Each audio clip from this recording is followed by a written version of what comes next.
Liz. All right, Edward Lawrence, great reporting as always. Joining us now, Congressman Greg Steube from House Foreign Affairs and Brexit Party co-founder Nigel Farage. We're going to get to Nigel later in the hit. Gentlemen, thank you so much for joining us tonight. Congressman Steube, this is clearly for the midterm vote. What Biden is doing, it's unsustainable.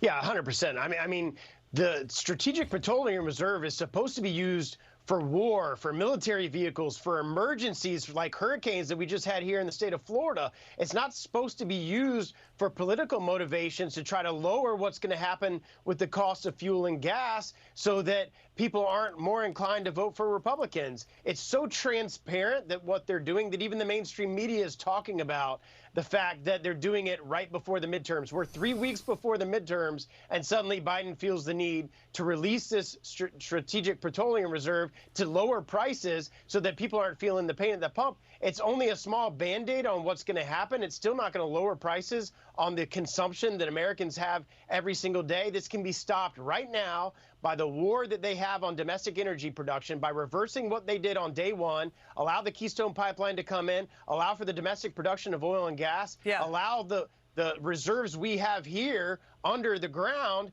to be pulled out for Americans. So now he's releasing more than 200 million barrels in less than 2 years. Again, more than all prior presidents since Nixon combined when this was launched. I mean, U.S. oil production under Biden has yet to return to pre-pandemic levels of about 13 million barrels a day. It was boomeranging around. It's now about 1 million barrels short of that.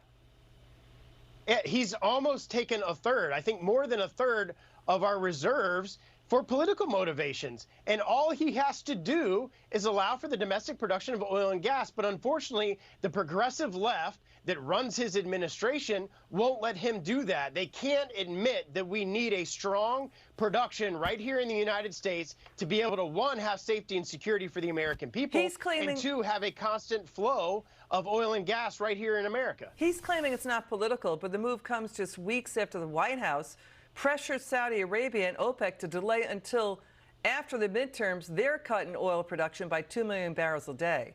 I mean, Saudi Arabia said that there was pressure there.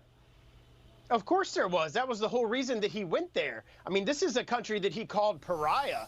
And they don't like his policies on Iran, which is one of their enemies, which is why they have no problems in doing what they're doing, because they're going to make more money by slowing the production. It's simple economics, and it goes right into the face and shows how little respect this administration has on the world stage. Show what's going on in U.S. cities. We're seeing 10% plus inflation in U.S. cities, across the nation right now. Rising gas and rising crime are hitting the midterms. Final word, Congressman.